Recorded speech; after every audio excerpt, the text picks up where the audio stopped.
नमस्कार।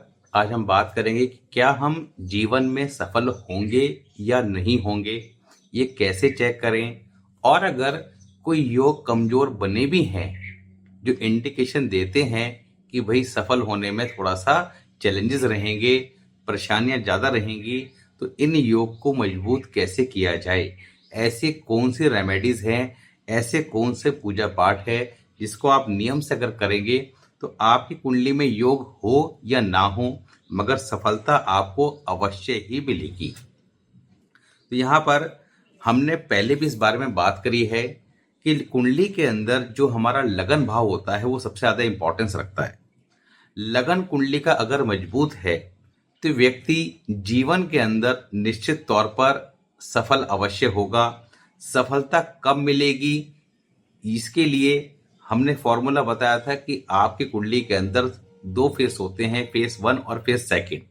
तो कुंडली के अंदर आप अपनी कुंडली को टू पार्ट में डिवाइड कर दीजिए। जब टू पार्ट में डिवाइड करेंगे, देन अगर ऊपर का जो पार्ट है उसमें आपके प्लैनेट ज़्यादा बैठे हैं, जैसे टोटल 9 प्लैनेट हैं, तो अगर वहाँ पर 5 प्लैनेट हैं या 4 से जितने भी ज़्यादा हैं, तो इसका मतलब है कि आप फर्स्ट फेज में ज़्यादा सफल होंगे सेकंड फेज के कंपैरिजन में। मगर यहीं अगर आपकी कुंडली के अंदर सेकंड जो नीचे का पार्ट है कुंडली का, उसमें ज़्यादा प्लैनेट हैं, तो आपको सफलता जीवन के सेकंड फेज में मिलेगी। मगर सफलता मिलेगी या नहीं मिलेगी, ये तो हमने देख लिया कि फर्स्ट फेज या सेकंड फेज। मगर सफलता मिलेगी, इसका योग आपकी कुंडली में है या नहीं। कुछ लोग जीवन में आते हैं, सामान्यतः आते हैं, सामान्य जीवन जीते हैं और चले जाते हैं। कुछ लोग जीवन में आते हैं, सामान्य से स्टार्ट करते हैं, मगर कुछ जीवन में बड़ा करके जाते हैं। तो यहाँ पर वो बड़ा करके जाने के जो योग हैं, वो उसके लिए आपके अपनी लगन कुंडली यानी कि लगन भाव को देखना होगा। अब कुंडली के अंदर जब हम लगन की बात करते हैं, तो आपको पता है कि कुंडली का जो फर्स्ट हाउस है दैट इज योर लगना। अब लगना का बलवान होना क्यों जरूरी है? क्योंकि वो आपकी कुंडली का प्रधानमंत्री है। आपकी पूरी कुंडली के अंदर, जैसे कि आप सबको पता है कि केंद्र स्थान और त्रिकोण, केंद्र और त्रिकोण सर्वाधिक शुभ स्थान माने गए हैं। मगर लगन के पास दोनों ही केंद्र और त्रिकोण की पावर रहती है, यानी लगन को केंद्र भी कहा गया है और त्रिकोण भी कहा गया है। तो अकेला एक ऐसा हाउस है जिसको केंद्र और त्रिकोण दोनों की कैटेगरी में रखा गया है। तो इसी की पावर आप इससे समझ सकते हैं। तो लगन कुंडली के अंदर जो लगन भाव है, उसको अगर आपको चेक करना है कि आपकी कुंडली के अंदर आपका लगन कितना स्ट्रांग है, तो उसके लिए आप अपनी अष्टावर्ग में जाएंगे। अष्टावर्ग कैसे निकालते हैं, ये आपके सामने एक ऐप है। इस ऐप के अंदर आप अपनी डिटेल फीड करेंगे। डिटेल फीड करने के बाद इसके अष्टावर्ग वाले कॉलम पे जाएंगे, देन आपका अष्टावर्ग आ जाएगा। यहाँ पर अष्टावर्ग में आप देखेंगे कि आपका लगन के अंदर कौन सी राशि बैठी हुई है, उस राशि में अष्टावर्ग के अंदर टोटल कितने पॉइंट मिले। यहाँ पर ये अगर 28 या 28 से जितने ज्यादा हैं, तो मैंने देखा है कि बहुत सारे लोगों के 40-45 तक होते हैं, किसी के 30 होते हैं, किसी के 31 होते हैं। तो एटलीस्ट 30, 31, 32 तो होने चाहिए। दैट मीन्स कि योर लगना इज स्ट्रॉन्ग। 28 से जितने ज्यादा उतना लगना आपका स्ट्रॉन्ग। तो अगर आपकी कुंडली में या आपके बच्चों की कुंडली में आपका जो लगन भाव है वो स्ट्रॉन्ग है, तो इसका मतलब यह है कि ऐसे व्यक्ति जीवन के अंदर निश्चित तौर पर कुछ बड़ा जरूर करेंगे, सफल अवश्य होंगे। मगर अगर 28 से कम है, तो इसका मतलब कि जीवन के अंदर ये कई लोग ऐसे होते हैं कि पीछे से कुछ मिल गया, बाप दादाओं ने कुछ दे दिया, किस्मत अच्छी है मगर लगन स्ट्रांग नहीं है। अब किस्मत अच्छी है तो बाप दादाओं के बिजनेस संभाल रहे हैं, मगर खुद कुछ नहीं किया, प्रॉपर्टी मिल गई पीछे से, खुद कुछ नहीं किया। तो वो कुंडली के अन्य योग पर भी डिपेंड करता है कि आप कितने भाग्यशाली हैं, आपकी कुंडली में बृहस्पति कैसा है, अदर प्लैनेट है, अदर हाउसेज है, उनका कैसा हो। मगर खुद कुछ करेंगे नहीं करेंगे, वो लगन डिसाइड करेगा। तो लगन के अंदर अगर 28 से कम पॉइंट आ रखे हैं तो समझ जाइए। और साथ ही यहाँ पर अगर लगन कमजोर होता है तो आदमी थोड़ा शरीर से भी कमजोरी होता है, क्योंकि लगन क्या है, आपका शरीर है।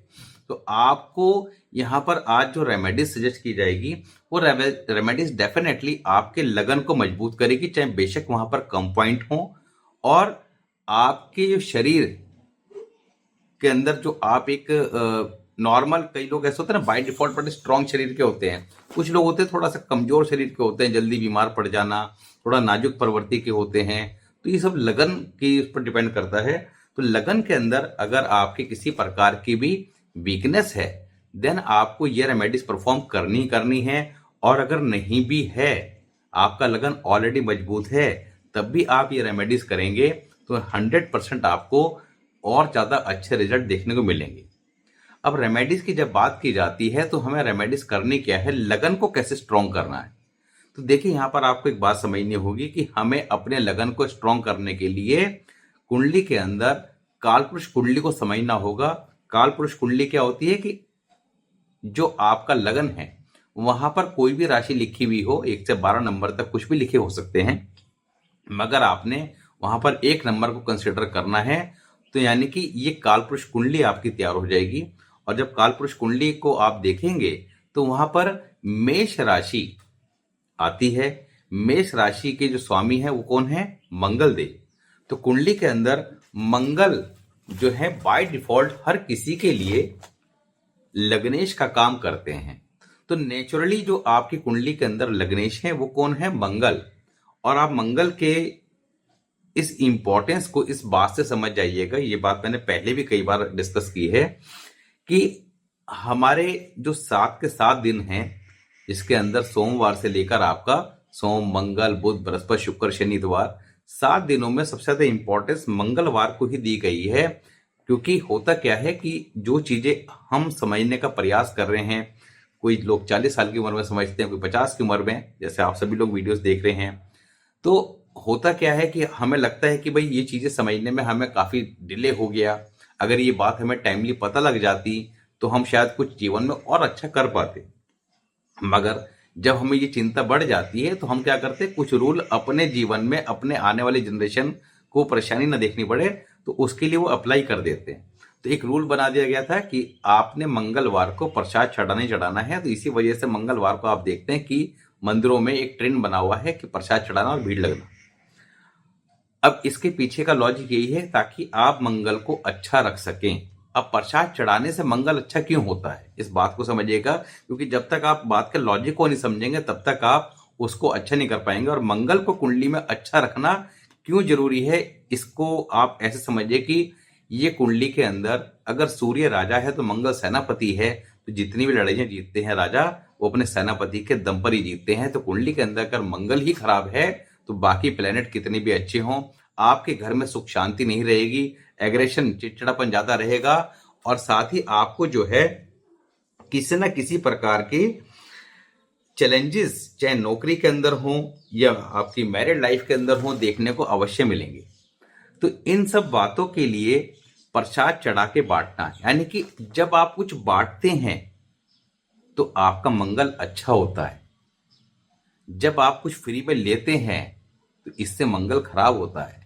तो इसलिए जब हम अलग अलग वीडियोस देखते हैं या लाल किताब के बारे में पढ़ते हैं तो वहां पर क्या बताया गया है कि जैसे सूर्य फर्स्ट हाउस में है, लेट फॉर एग्जांपल, तो कहा फ्री में किसी से कुछ ना लें। वहां पे लिखा गया है किसी से फ्री में कुछ ना लें। तो ये फ्री में ना लेने की बात को वहां पर 50 जगह अलग अलग प्लेनेट के बारे में लिखा गया है कि फ्री में कुछ नहीं लेना, फ्री में कुछ नहीं लेना। अब ये फ्री में कुछ नहीं लेना, इसके लॉजिक वहां पे क्लियर नहीं है। तो उन लॉजिक्स को आपको पकड़ना होता है कि फ्री में क्यों नहीं लेना। क्योंकि यहाँ पर हमने पिछले जितनी भी वीडियोस बात करी हैं प्लेनेट ऑल हाउसेस के बारे में, पुरानी प्लेलिस्ट बनी हुई है सूर्य इन ऑल हाउस, बाकी अदर प्लैनेट्स के बारे में भी, तो वहां पे क्या बताया है कि भाई किसी भी प्लेनेट को आपने चेक करना हो तो वो जिस घर में बैठा हो उस घर के मालिक और कारक, उस घर के ऑनर और कारक दोनों को शुभ रखना जरूरी है। तो सूर्य जैसे let for example first house में है, फर्स्ट हाउस में नेचुरली किसका हो गया, मंगल का। और तो मंगल के घर में सूर्य आके बैठ गए। अब जिसके घर में बैठे हैं तो हालांकि मंगल के मित्र हैं सूर्य, मगर मंगल को अच्छा रखना जरूरी है। अब मंगल को अच्छा रखने के लिए वहां क्या कहा गया कि किसी से फ्री में कुछ ना लें। तो जब फ्री में नहीं लेंगे तो ये आदतें जो होती हैं ये आपके मंगल को स्ट्रांग करती हैं। तो बांटने की आदत आपके मंगल को ग्रेजुअली अच्छा कर देगी।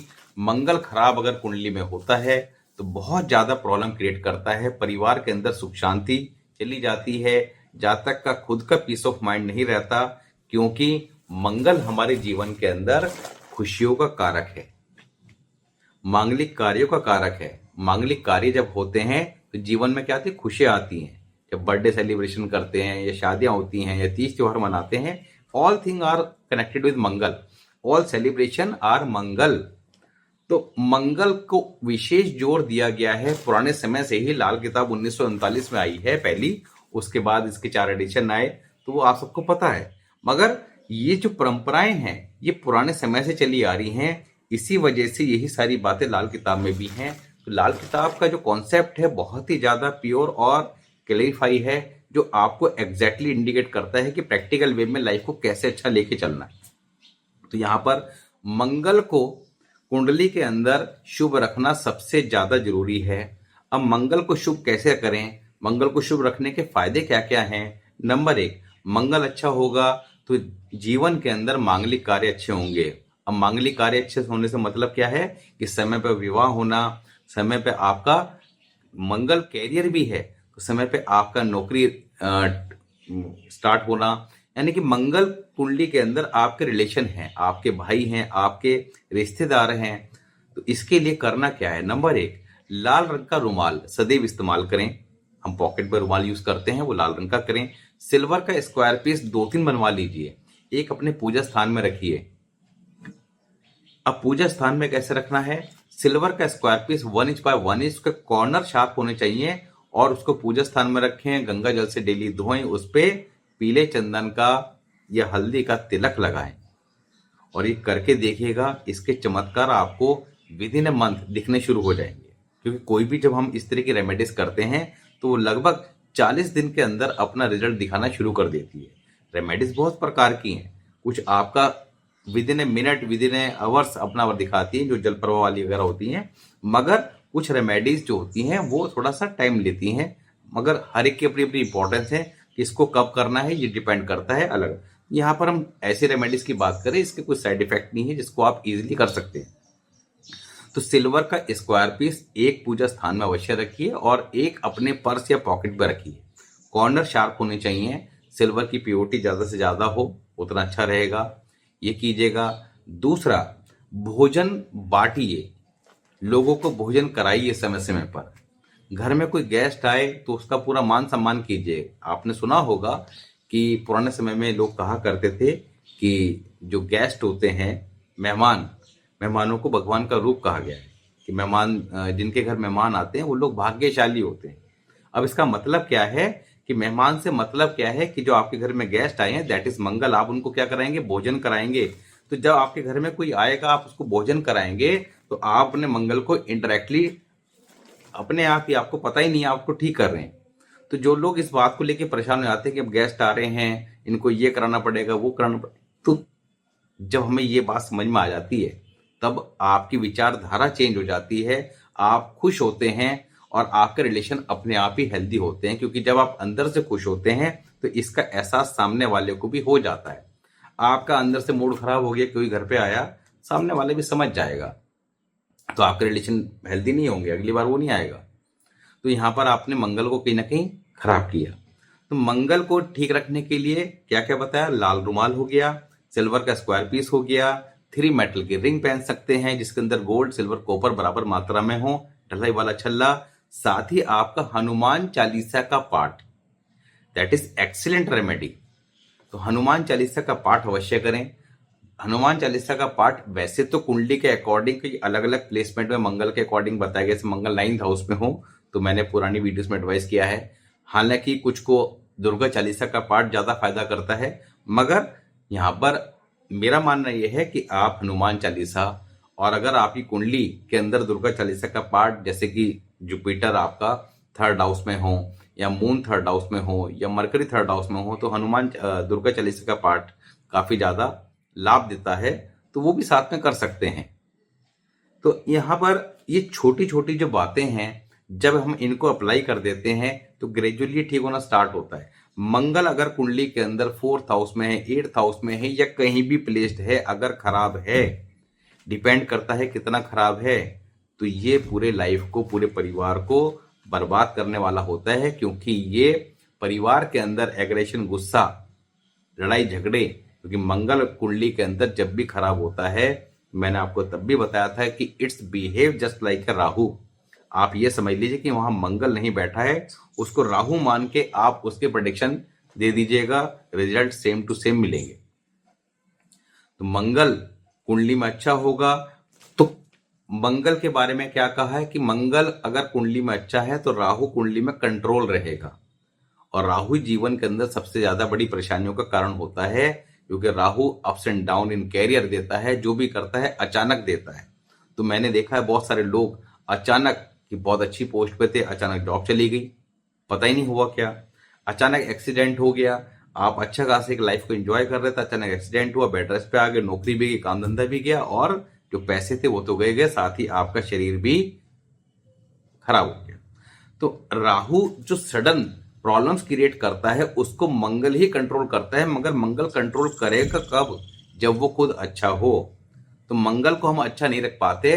और ये समझ लीजिए कि अगर आपके घर के अंदर पीस ऑफ माइंड नहीं है, आपकी मैरिड लाइफ के अंदर रिलेशन हेल्दी नहीं है, लड़ाई झगड़े हो, किसी प्रकार के लड़ाई झगड़े हो, घर में क्लेश हो, आपके रिलेशन हेल्दी नहीं है, चाहे आपके यार दोस्त हो या आपके रिलेशन वाले हो, रिलेटिव हो, समझ लीजिए मंगल कुंडली में कहीं ना कहीं खराब है। एग्रेशन, गुस्सा, चिड़चिड़ापन सब कुछ देता है, शादी ब्याह नहीं हो पा रहे हैं तो मंगल खराब है।